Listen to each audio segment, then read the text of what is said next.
Bienvenidos a Alcanzando el Conocimiento, una herramienta vital.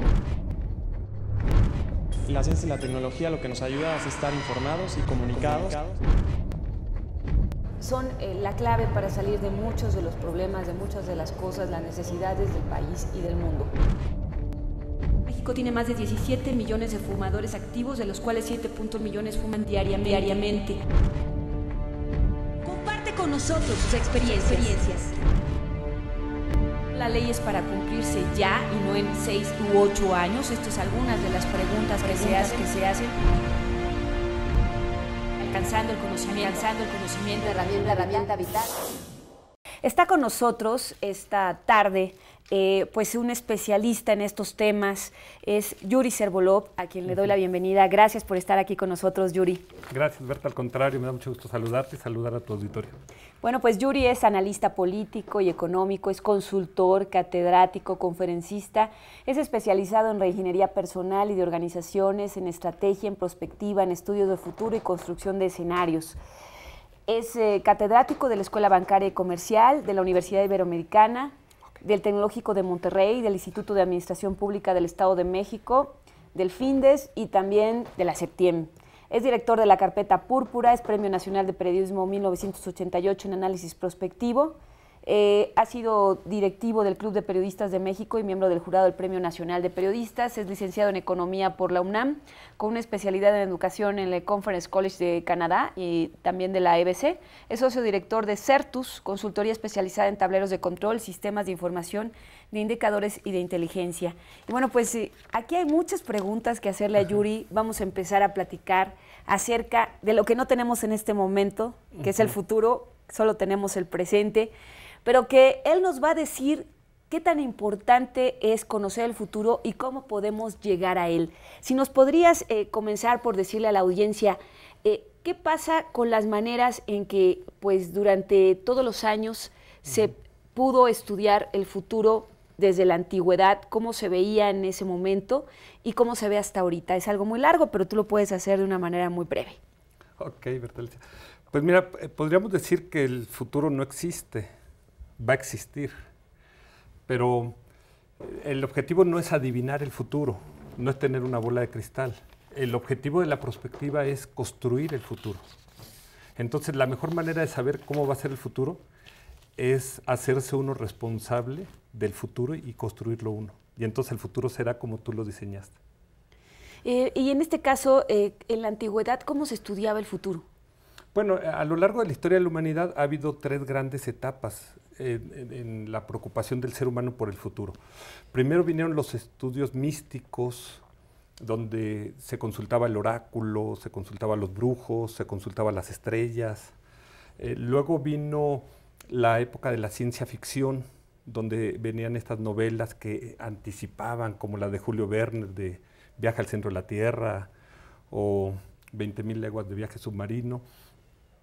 Y hace más o menos 100 años empezaron los estudios sistemáticos, profesionales, de abordaje del futuro, donde el futuro se empieza a ver como una disciplina científica, ya no como una cuestión de tarot, esotérica, de leer el café. Exactamente. Bueno, pero el esoterismo sigue existiendo hasta nuestros días. Esa es una gran pregunta que, bueno, más adelante te la podré hacer, si los mexicanos culturalmente estamos determinados a no querer conocer el futuro o si ya hay un trabajo interesante sobre esto. Pero antes que nada, en algunas de las cosas que yo leí sobre lo que tú has escrito sobre perspectiva de la prospectiva, radares del futuro, cómo llegar a tener estrategias para poder tener margen de maniobra hacia lo que va a pasar, también tú hablabas, por ejemplo, del tiempo. El tiempo, que es algo que hasta la fecha unos lo pueden describir, otros no. Los físicos lo pueden describir de una manera, los historiadores lo pueden definir de otra. Aquí en Alcanzando Conocimiento incluso hasta hicimos un programa sobre el tiempo con diferentes percepciones. Los astrónomos, los matemáticos, los biólogos, todos tienen una concepción diferente del tiempo y los mismos seres humanos tenemos una concepción diaria, ¿no?, de lo que es el tiempo. Ahora, este programa está regido por un tiempo y un espacio nada más, ¿no? ¿Cómo influye el tiempo para conocer el futuro? Bueno, es muy importante porque la materia prima del futuro es el tiempo y los eventos que ocurren en el tiempo. Pero el tiempo es un convencionalismo social. Nadie ha podido, ni desde la filosofía ni desde la ciencia, describir el tiempo. O sea, el tiempo, podríamos poner un ejemplo muy sencillo. Si quitamos nosotros el sol, desaparece el tiempo para nosotros. O sea, ¿qué sería un día? ¿Qué sería un año? Hay una analogía con el pez espino que vive en Europa. A pesar de que vive en lagos y ríos y con superficies de agua muy grandes, elige vivir en un espacio muy pequeño, en un círculo, donde siempre hay en el centro algo, una piedra, una botella, una planta, una llanta que alguien tiró. Y es un círculo pequeño, y ahí hace toda su vida. Ahí consigue su alimento, encuentra a su pareja, se reproduce. Pero lo que hicieron los científicos es, en el momento en que quitaban la piedra del centro, o la llanta, o la plantita que estaba ahí, el pez espino muere. Era su referencia. Exacto, como su nosotros paradigma. el sol. Exacto, para nosotros nuestra referencia es el sol. Si quitáramos el sol, no entenderíamos el tiempo. ¿Sí? Qué impresión. Pero, bueno, y nadie sabe que el sol no va a aparecer mañana, porque pues aunque se ha dicho que le faltan 5,000 millones de años para que deje de existir, pues quién sabe, ¿no? Exacto, el sol no firmó contrato con nadie. Sí, tú lo dices. Pero podemos estar más o menos seguros que va a salir mañana porque salió ayer. O sea, hay una inercia. Entonces, cuando abordamos el futuro, básicamente nos basamos en las 3 leyes de Newton. La primera ley es la fuerza de la inercia. O sea, mañana mi vida va a ser más o menos como es ahora y como ha sido ayer y antier, etcétera. Esa es la primera ley de Newton. La inercia. Pero no estamos condenados al determinismo, no estamos condenados a la inercia como lo demostró brillantemente Isaías Berlin, uno de los pensadores liberales más grandes del siglo pasado, en un escrito que se llama La inevitabilidad de la historia. Y destruyó todos los determinismos científicos, filosóficos, religiosos, etcétera. O sea, el determinismo no tendría por qué existir, no tendría por qué ser esto que pensamos que va a ser, que todo va a menos que nos apachurremos y nos rindamos y pensamos que es inevitable lo que va a pasar en el futuro porque así ha pasado en el pasado. Que todo es trágico, que todo es lamentable, que no hay cosas bellas en la vida, ajá, que todo es pesimista. Ajá. Pero afortunadamente existe la segunda ley de Newton, que dice la aceleración depende de la fuerza que tú le imprimas. O sea, tú quieres acelerar tu vida, quieres cambiar tu vida, ¿qué fuerzas vas a aplicar? ¿Qué vas a hacer? Y como el ser humano no se resigna a su futuro determinista, siempre vamos a querer construir algo mejor, algo más bello, algo más bonito, algo más feliz para todos, ¿no? Pero desgraciadamente existe la tercera ley de Newton, que es la de a toda acción corresponde una reacción de la misma intensidad pero en sentido contrario. O sea, por cada acción que nosotros hagamos, tenemos que esperar contraria. Que hay una reacción en contra. O sea, esas son las fuerzas que van juntas, la positiva y la negativa. Exactamente. Que lo decía Newton, todas las fuerzas vienen en pares. Pero bueno, aún así, ajá, si nosotros tenemos la meta, ajá, o el plan de romper con el determinismo y cambiar y modificar tu futuro, lo puedes hacer, independientemente que vengas con una fuerza negativa también. Exacto. Pero, porque lo positivo puede ser más importante. Sí, pero muchas personas, muchas empresas, muchos países están atrapados en la cárcel del determinismo y piensan que el futuro va a ser igual de aburrido que el pasado y que el presente y que no se puede cambiar. A eso voy y ¿qué pasa con México? ¿Somos deterministas culturalmente? ¿La educación nos ha influido para que seamos deterministas? Sí, México es un país que todavía viene, como si lo viéramos en un coche, el conductor manejando viendo con el espejo retrovisor. O sea, el pasado no lo hemos resuelto y entonces si tú no resuelves el pasado no puedes construir el futuro. La mejor manera de construir tu futuro es estar en paz con tu pasado, estar en paz con tus deudas, estar en paz con tus compromisos, estar al día, como esa canción que dice, vida, nada te debo, vida nada me debes, estamos en paz. Entonces, lo primero para construir el futuro es estar en paz con el pasado. Porque si no, el pasado se convierte en una cadena que te impide construir tu futuro. Pero el problema es que llevamos decenas de años así, con una historia, con un pasado que todavía, heridas que todavía no cierran. Digamos que ese es el error que está tratando de hacer el gobierno actual. O sea, está tratando de construir un nuevo futuro cuando no hemos resuelto el pasado. Primero hay que sentarnos en la mesa y decir, a ver, vamos a poner el pasado en paz. Y ahora sí, con esa tranquilidad, vamos a aventarnos al futuro. O sea, si no entendemos el pasado, no vamos a poder entender el presente. Y si no entendemos el presente, no vamos a poder entender el futuro. O sea, el pasado a los prospectivistas se dice no nos interesa, lo que nos interesa es el futuro. Pero tienes que estudiarlo. Algunos prospectivistas dicen, por cada año que quieres entender del futuro, tienes que estudiar 7 años del pasado, hacia atrás. Bueno, ¿sí? Lo que dicen los historiadores, ¿no? Si el que no conoce su historia está condenado a repetirla, ¿no? Sí. Sí, exacto. Entonces, por eso nosotros hemos tenido que estudiar desde hace 14,000 millones de años, o sea, desde la creación del universo, para poder entender cuáles son esas inercias, cuáles son esas fuerzas contra las que luego nos tenemos que enfrentar para construir el futuro. O sea, cómo han actuado las 3 leyes de Newton del movimiento en toda la historia del ser humano. Para ponerlo en lenguaje prospectivo, nosotros tenemos que entender lo que se llaman las fuerzas motrices. Las fuerzas motrices son como esas corrientes económicas, políticas, religiosas, filosóficas, que de alguna manera arrastran a los acontecimientos. Por ejemplo, el descubrimiento de América fue una fuerza motriz que cambia el mundo, ¿no? Pero también tienes eventos portadores de futuro.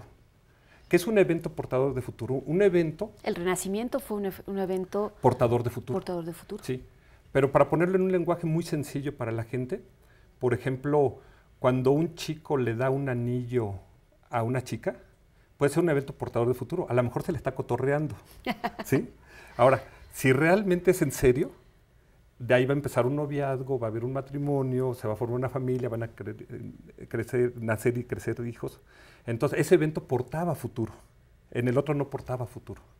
Entonces, cuando detectas un evento que porta futuro, puedes como visualizar qué puede pasar en el futuro, no porque estés haciendo adivinanza, sino porque estás jugando con la primera ley de Newton de la inercia. Puedes proyectar, ¿no?, hacia dónde se va a comportar ese evento, ¿sí?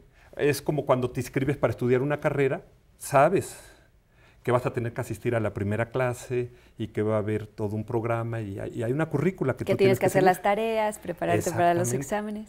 Porque al tomar la decisión de inscribirte, ese evento porta futuro.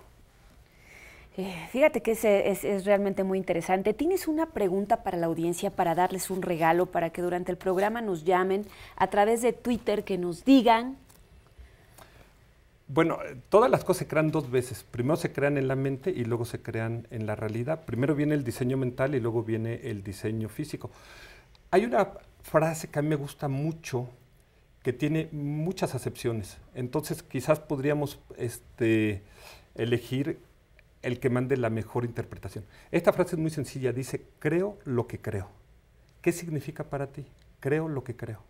Creo lo que creo. Para toda la audiencia, que nos digan exactamente qué significa para todos ustedes, creo lo que creo, y podrían ganar un CD de Wicca, La Noche Larga. Bueno, este son una serie de canciones de esta cantante que es una mezcla, es una especie como de cantante española, como con afroamericana, una cosa así. Realmente es un disco muy interesante, yo ya lo escuché, pero también tenemos otro aquí, creo que no es el mismo. No, tenemos también uno de Andrea Basef y con una bolsa de Alcanzando el Conocimiento. Para todos los que nos manden un Twitter con esta frase que nos repites, Yuri. Creo lo que creo, ¿qué significa? ¿Qué significa creo lo que creo? ¿Les parece? Vamos a continuar con estas preguntas. Si hay cosas que nos pueden dar visos de que hay futuro, ¿qué pasa entonces con las políticas públicas? ¿Qué pasa con los políticos? ¿Qué pasa? Habría cosas que les son muy claras que pueden decir, y no solamente los negocios, ¿no? Que pueden decir, esto para un proyecto de nación puede ser a largo plazo. Bueno, lo primero que habría que decir es, ¿quién es dueño del futuro? ¿Quién construye el futuro?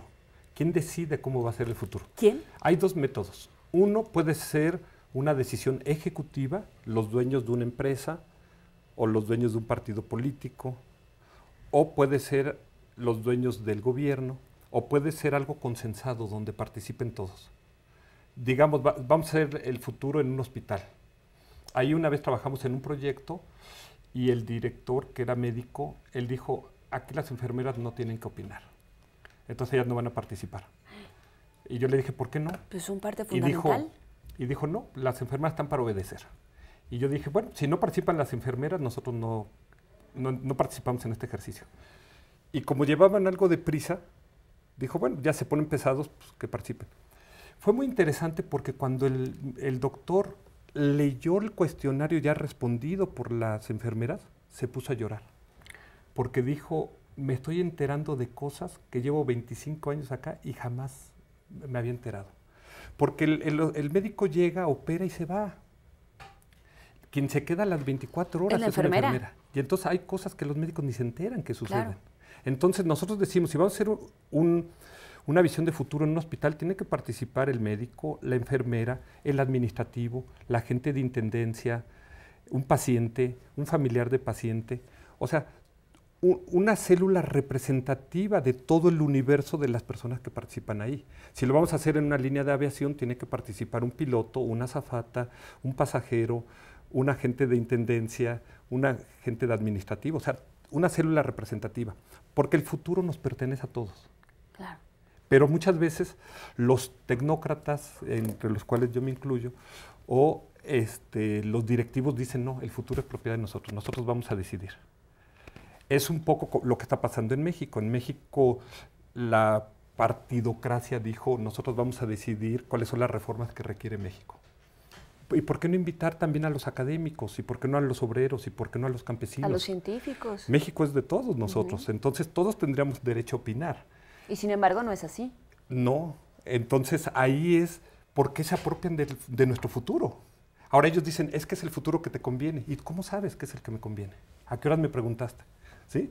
Entonces, ahorita México está viviendo un momento difícil porque se ha decidido, si se hacen estas reformas estructurales, México va a volar, sí, pero ¿a qué proyecto? ¿Y quién te garantiza que así va a ser? ¿Y quién te garantiza que se van a cumplir? Lo más fácil de garantizar que algo se cumpla es haberle pedido su opinión a la gente. O por ejemplo, sabes que todo el mundo va a poner su intención, todo el mundo va a poner sus ganas, todo el mundo va a estar comprometido. Pero si nada más se decide en una élite, decide en el futuro, luego la gente no jala, o jala en contra. Y entonces es la mayor garantía del fracaso de tu futuro. La mejor manera de garantizar que el futuro se haga es cuando todo el mundo dice, es mi futuro, yo estoy comprometido. Y emocionalmente estoy enganchado y racionalmente creo y me intenciono por ese futuro. Y entonces yo voy a hacer que se haga ese futuro. Sí, porque estás convencido. Y no tienes una fuerza jalando en un lado y otra fuerza jalando en otro.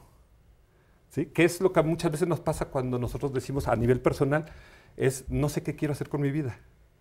Ah, bueno, pues, si no sabes a dónde ir, vas a llegar a donde te diriges, como decía Michael Domit. O como Alicia en el País de las Maravillas, cuando se cae al agujero y le pregunta al conejo, ¿cómo salgo de acá? Y le dice, ¿a dónde vas? No sé. Ah, pues agarra cualquier camino. Ese te llevará. Ese te llevará. Yuri, pues muy, muy, muy interesante sobre todo, y vamos a ver esta parte que tiene que ver con los mexicanos, y ahorita nada más vamos a un corte, pero justamente nada más para tomar esto que estabas diciendo sobre si tomar en cuenta a las enfermeras o si tomar en cuenta a muchos grupos para hacer las reformas que necesita el país y todo esto. Hace unas semanas, hace unos meses, hicimos un programa sobre los sistemas de evaluación y la salida de la prueba enlace y todo esto. Y justamente nos decían los maestros ahí, es que, y la gente del nuevo centro de evaluación y todo, que venían, es que en la reforma educativa no fueron incluidas las normales. ¿Cómo no fueron incluidas las normales? Pues ahí están los maestros. Y es exactamente las cosas que desde las cúpulas pues no se integran a todos los grupos, y ahí es donde no se puede llegar a un futuro deseable. Sí, así es. Yo me he peleado trabajando con organismos internacionales. Los técnicos dicen, no, aquí los de intendencia no tienen que opinar. Y muchas veces, es como un chiste, pero muchas veces, si tú vas a hacer el futuro de una familia, a lo mejor el carnicero o lechero sabe más del futuro de esa familia que el propio marido. Sí. Entonces tienes que incluir a todos, tienes que preguntarle a todos para saber a dónde va a ir el futuro, ¿no? Porque el futuro nos pertenece a todos. Pues con eso nos quedamos para ir al corte. El futuro nos pertenece a todos. Vamos a una pausa, regresamos con más. Estamos aquí en Alcanzando el Conocimiento. Mándanos twitters, mándanos mensajes por Facebook, llámenos al 5166-1025. Pues este tema está muy interesante y creo que nos compete a todos. Volvemos. Pues regresamos aquí Alcanzando el Conocimiento y estamos alcanzando el futuro aquí con Yuri Servolov. Y bueno, pues ya tenemos llamadas. Nos dice, por ejemplo, la pregunta es, ¿qué significa para ustedes creo lo que creo? Enrique Navarro nos dice por Twitter, se refiere a que solo se cree lo que se conoce, no más. Esta es una. Sí, pero nada más tiene una de las acepciones. Una acepción nada más. Bueno, ahorita nos dice Yuri si pasa la prueba o no. Acuérdense que Yuri es catedrático. Vivian Bach, se refiere a hacer realidad lo que quieres, que pase y que nos lleve a construir el futuro. Esta tiene la otra acepción. Esta es la otra. Ajá. Bueno, ahorita nos dice si gana el premio o no. Mari Culet, de Atizapán de Zaragoza, con base en nuestras creencias estamos creando nuestro mundo y nuestro entorno. Ajá, exacto. Francisco Talonilo, Estado de México, Tlalnepantla, para mí creer es ir hacia adelante. Creo lo que creo porque creer es ver hacia el futuro. Yo creo que todo está enlazado a una mente cósmica. Ajá, ¿sí? Exacto. Pues sí. Sí. ¿Se ganan el premio? Sí, yo creo que sí. Los cuatro. Exacto, sí. Bueno, entonces los cuatro que nos escribieron por Twitter, Enrique Navarro, Vivian Bach, María Cuculet y Francisco Talonilo, pues todos se ganan una bolsa de Alcanzar el Conocimiento con un disco. Y también tenemos aquí otras preguntas. No. Bueno, tenemos más bien un comentario. Raimundo Arroyo de Tlalnepantla dice, ¿los hechos futuros siempre obedecen a la inercia de sucesos del pasado? ¿O acaso podría existir la posibilidad de que el futuro ya estuviese escrito? Bueno, hay dos visiones, ¿no? Una es pensar que el futuro ya alguien escribió el guión y entonces algunos dicen, lo escribió un dios. Entonces, si yo mato a alguien, que metan a la cárcel a ese dios, porque entonces él escribió el guión. Que yo tenía que matar a alguien. Que yo tenía que matar a alguien. No, pues entonces no, eso no es posible. Y sería negar nuestro libre albedrío. De hecho, nosotros somos dueños de nuestros actos, nosotros somos dueños de las consecuencias de nuestros actos y nosotros somos generados por nuestros actos. O sea, el futuro va a ser lo que nosotros hagamos o dejemos de hacer o digamos o dejemos de decir. O sea, el ser humano solamente puede hacer tres cosas: pensar, hablar y actuar. Por eso en el cristianismo se dice pecas de pensamiento, palabra, obra u omisión. Omisión no es una cuarta cosa, omisión es que no pensaste o no dijiste o no hiciste lo que tenías que haber hecho. Entonces, cuando tú actúas, y el ser humano, como dice Fernando Sabater, no puede dejar de actuar. No hay manera, y lo decía el Bhagavad Gita también, ¿no? Es una pregunta que le hace Arjuna a Krishna, ¿no? Aunque te quedes cruzado de brazos en tu casa, estás actuando. No puedes no actuar. De esa no manera, actuar es actuar. Pasiva, pero estás actuando. O como, por ejemplo, cuando los silencios son palabras, ¿no? Entonces, tu actuar es no actuar, ¿no? Entonces, como ser vivo, estás actuando todo el tiempo. Y esas actuaciones es lo que construye tu futuro, ¿sí? Ahora, el pasado ciertamente te determina, pero no te encadena, no te limita. Es una fuerza poderosísima el pasado, ¿sí? Pero tú puedes romper ese pasado con la segunda ley de Newton, pero sabes que te vas a enfrentar también a resistencias, ¿no? Y entonces vuelve esto una cuestión dialéctica, una lucha, ¿no? De fuerzas a favor y fuerzas en contra. Y si tú logras poner fuerzas a favor más grandes que las fuerzas en contra, entonces tú vas determinando tu futuro. Ahora, ¿qué pasa, por ejemplo, como sociedad? Bueno, ya lo vimos como país, de pronto es difícil avanzar, de pronto toman decisiones que a lo mejor no nos incluyen, o de pronto el determinismo cultural. Pero en cuanto a ese determinismo cultural que nos enseñan desde que somos niños, desde que estamos en nuestras casas, desde que vamos a las escuelas, ¿qué es lo que nos enseñan y qué es lo que podemos romper gracias a las 3 leyes de Newton? O sea, lo primero es salir de nuestra cárcel mental. O sea, si yo, como decía Henry Ford, si yo creo que no se puede, no se puede. Si yo creo que sí se puede, sí se puede. Y las dos son válidas. Las dos son válidas. En los dos casos vas a estar en lo correcto, ¿sí? Si tú ya decidiste que esto no se puede, ya lo decidiste. Y ahí no es creo lo que creo. Exactamente. Ahora, si yo creo, yo lo creo. Pero primero lo tengo que creer. O sea, todas las cosas se crean primero en la mente. Entonces, pero si yo en mi mente ya estoy atrapado en un paradigma, ya, o sea, ya perdí antes de empezar. Entonces, si yo digo el futuro no se puede crear, pues está bien, ya lo decidiste, no se puede crear. Felicidades, tienes la respuesta correcta, ¿no? Ahora, si tú dices yo puedo crear el futuro, adelante, también estás en lo cierto. Y parece increíble, pero cuando te propones algo en donde crees que sí se puede, de pronto se te van como abriendo esas puertas, ¿no? De pronto como que se te dan dando las circunstancias. Exacto. Ahora, el problema es que aquí a nosotros nos educaron, por lo menos a mí, y yo, o sea, tengo todo este bagaje cultural del que hablas. A mí me crearon diciéndome que soy víctima de las circunstancias. Y hay una frase muy bonita de un filósofo español, José Ortega y Gasset, que dice, yo soy yo y mi circunstancia. Sí. Y si no la salvo a ella, no me salvo yo. O sea, no está diciendo que yo soy una cosa y mi circunstancia es otra, sino lo que está diciendo es, yo soy yo y también mis circunstancias es mía. Y no solamente la tengo que salvar, si no la salvo, no me voy a salvar yo. Pero muchas veces decimos, es que es el gobierno, es los políticos corruptos, es la crisis económica, es la situación mundial. Es mi gobierno, son mis políticos, son mis policías, es mi mundo, es mi tiempo, es mi momento. Y yo tengo que hacerme responsable de este momento. No es que sea una cosa aparte de mí. Si no me gusta este gobierno, entonces ¿qué voy a hacer para cambiarlo? Si sí me gusta, ¿cómo lo voy a apoyar? ¿Cómo voy a participar? ¿Cómo voy a hacer? Yo también construir también en esa parte, ¿no? De pronto es un poco difícil porque de pronto podría decirse, bueno, pues lo que pasa es que yo, ciudadano, estoy aquí muy lejos de lo que un gobierno con toda una infraestructura pues pueda hacer. Pero ese gobierno se me debe a mí y me tiene que responder a mí y yo tengo que exigir las cuentas de ese gobierno, ¿sí? Entonces, pero si ya me dejé apachurrar, y ya me siento víctima de las circunstancias, ya perdí. Y si eso es lo que creo, eso es lo que voy a crear. Yuri, en este caso, tú decías, bueno, hace más o menos 100 años que la parte de futuros, el estudiar el futuro y el tomar el futuro como una herramienta para resolver y hacer estrategia, se creó y se empezó a estudiar a través del método científico.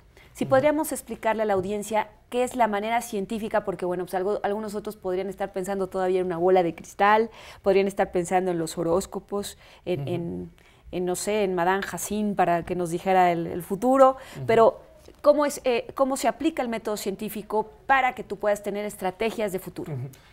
Exacto. El abordaje de esta manera de explorar el futuro de una manera sistemática, organizada, generalmente se hace a través de dos instrumentos. Uno es a través del método Delphi, de consulta a expertos, para sacar los mapas de exploración de futuro. Por ejemplo, si dijéramos, ¿cuándo se va a acabar el petróleo de exportación de México? ¿En qué año? ¿Qué dicen los expertos? Uno podrá decir 2018, otros 2025, otros 2050. Y entonces, a través del método Delphi, que es una rondas anónimas sucesivas de consulta a expertos, se va tratando de llegar a una síntesis para determinar cuál puede ser ese momento en el que se va a dar ese evento que se considera trascendente o que puede de alguna manera cambiar los escenarios. La otra manera es a través de la prospectiva, con mapas prospectivos, a través de visualizar los eventos y ver qué eventos se van a construir. Entonces, hay 4 tipos de eventos. Hay eventos deseados y esperados, que estos coloquialmente en perspectiva le llamamos los cisnes blancos. Hay eventos esperados pero no son deseados, que son los cisnes enfermos. Hay los eventos no deseados y no esperados, que son los cisnes negros. Hoy día las nuevas generaciones, y esto va para los jóvenes, van a ser una generación de cisnes negros. Cada vez están ocurriendo más cisnes negros. Cisnes negros es cuando ocurre algo que los expertos decían esto no va a ocurrir y sin embargo ocurre. Por ejemplo, la explosión de la planta Chernobyl, o lo de Fukushima, lo de Fukushima, o el estallido del Challenger, esta nave espacial de Estados Unidos, o la explosión de este pozo petrolero en el Golfo de México, ¿no? Estos eventos que el atentado contra las Torres Gemelas, ¿no? En 2009, que cambió el mundo. Entonces, estos eventos son los expertos días antes o meses antes o semanas antes decían, esto jamás va a ocurrir o va a ocurrir dentro de 100 años o 200 años y la próxima semana sópatelas. Entonces, y luego tenemos los eventos que son deseados pero no esperados y que solamente van a ocurrir si nosotros hacemos algo para que ocurran y son los que coloquialmente llamamos los patos. O sea, esos patos no van a convertirse en cisnes si tú no te haces cargo de ese futuro. Eso significa que tú lo visualizas, haces una visión de futuro, te mentalizas, lo creas en tu mente y luego te intencionas y lo declaras y pasas a la acción. Esas son las 5 cosas que se necesitan para crear el futuro. Primero, creerlo. Creerlo. Después, intencionarte. Tercero, declararlo. Las declaraciones son muy poderosas. Yo esto lo voy a hacer cuando haces un plan de negocios, por ejemplo. Después, pasar a la acción. Y tercero, obtener el resultado. ¿Sí? Entonces, cuando recorres esto y lo logras, al final del día los seres humanos solamente tenemos 2 brazos. Uno lleno de resultados, frutos, ganancias, o otro lleno de excusas, pretextos, justificaciones. Mejor el lleno de ganancias. Ajá. Pero cuando un gobierno o un político o un padre de familia o alguien empieza a dar excusas, pretextos, es indigno. Lo que tenemos que dar son resultados. Pero si no si estoy obteniendo los resultados, es que algo estoy haciendo mal. O como decía Einstein, o sea, lo más tonto es esperar algo distinto haciendo lo mismo. O sea, si quieres algo distinto, tienes que hacer algo distinto. Pero ¿qué te va a amarrar? Tus creencias, ¿no? Tus emociones, ¿no? El miedo. Los prejuicios. No puedo. Los tabús. ¿Sí? No sé, ¿no? Lo más importante es entrar al futuro con una actitud positiva. Y no con esa mentalidad, como dices, y como muchos fuimos educados, de víctima, ¿no? Exacto, con una actitud de sí se puede, pero si no lo sé, si no tengo la información, a lo mejor la voy a conseguir en el camino, que era la respuesta a una de las gentes del auditorio.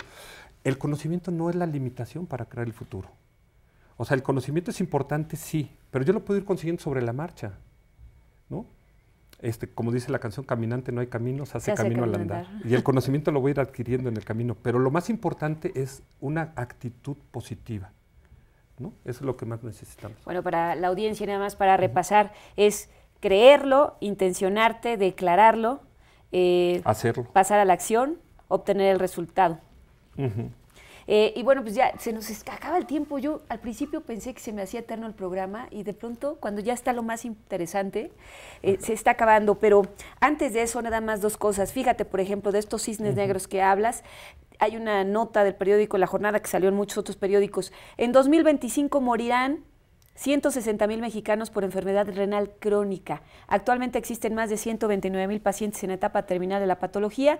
Lanzan proyecto para que se detecte el problema en las etapas iniciales y se actúe a tiempo. Esto es muy grave, esto es un cisne negro. Si permitimos que ocurra. O sea, esa es una inercia. Pero ¿qué vamos a hacer para que eso no suceda? Hay 4 tipos de futuros, básicamente. Bueno, se habla de 5, pero un futuro es pensar que el futuro va a ser catastrofista. Que todo nos va a ir peor. Otro futuro es esplendoroso, pensar que todo va a ser maravilloso y que las tecnologías van a resolver cualquier problema que se le presente al mundo. Otros dicen, no, el futuro va a ser un sub y baja, cosas buenas, cosas malas, alzas y caídas, ¿no? Y otro es pensar que el futuro va a ser totalmente incierto, que lo que pensamos no va a ser eso el futuro. Y el quinto es, ¿qué futuro vas a hacer? El futuro va a ser, ¿vamos a permitir que esa noticia ocurra? ¿O qué vamos a hacer para que eso no ocurra? ¿Qué tenemos que hacer? Que no ocurra. Exactamente. Y nada más para también tomar otra nota de la realidad, que es lo que no es a futuro, sino es en estos momentos.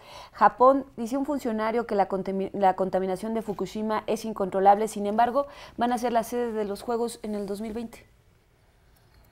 Sí, igual volvemos a lo mismo. O sea, ¿quién cree que es inevitable? ¿No? Claro. ¿Y qué tendría que saber el ser humano? ¿Y qué tendría que hacer para evitar eso? Hay que decir, por ejemplo, la explosión de Chernobyl. Era un fin de semana, se fueron los científicos a sus casas, decidieron hacer un mantenimiento a la planta y explotó el reactor. Todavía Rusia estaba atrás de la cortina de hierro, era la Unión Soviética. Y ellos se decidieron quedarse callados y no decirle al mundo. Afortunadamente un científico noruego estaba tomando medidas de radiación en el aire y detectó radiaciones anormales y siguió la huella y vio que esto venía de la planta de Chernobyl en Rusia. Y entonces dio la alerta mundial. Y entonces se movilizó el mundo. Gracias a esta movilización se evitó el segundo estallido. Si hubiera venido el segundo estallido, se hubiera quedado deshabitada media Europa, ¿no? La parte que quedó deshabitada de Chernobyl es más grande que algunos estados de México, ¿sí? Imagínate. Entonces, el ser humano puede actuar, somos dueños de nuestro destino. Y eso pudo ser evitable, más bien. Se evitó, ¿no? Se evitó. Hay cosas que se pueden evitar, pero si nosotros pensamos que el futuro es inevitable y creemos eso, pues ya lo creamos. Claro. Nada más para despedirnos rapidísimo, Yuri, en la sociedad del conocimiento, ¿a dónde vamos? ¿Cómo está la parte del futuro? Y esto que decías de movimientos hacia la sociedad del conocimiento cada vez más grandes. Bueno, antes pasaban 1000 años o 2000 años para que se duplicara la base del conocimiento a nivel mundial. Hoy día se dice que se está duplicando cada 4 años, otros dicen que cada 7 años, hay varias mediciones. Es decir, que cuando entra un joven a la universidad y sale, ya es obsoleto, porque mientras estaba estudiando se generó una base de conocimiento del doble de la que había cuando él entró en la universidad. O sea, por eso tenemos ahora que aprender a aprender. O sea, el conocimiento ya no es algo como un vasito, lleno el vasito y te lanzo a la vida. No, ahora no vas a dejar de aprender todo el tiempo. Esa es la sociedad del conocimiento, o sea, tenemos que tener individuos de conocimiento, empresas de conocimiento, equipos de conocimiento, instituciones de conocimiento. Y la cosa es si nos subimos a ese tren o ese tren sale sin nosotros. Ahí está la disyuntiva, pues ojalá que todos nos subamos a ese tren y sobre todo aquí en México. Okay. Pues gracias, Yuri, es un gusto haberte tenido aquí en el programa y pues estarás invitado siempre. Gracias. Y pues gracias por permitirnos alcanzar el conocimiento en el futuro. Ok, gracias a ustedes y gracias a tu auditorio. Gracias, buenas tardes, buen provecho y gracias a todo este equipo que hizo posible esta emisión, Alcanzar el Conocimiento, una herramienta vital.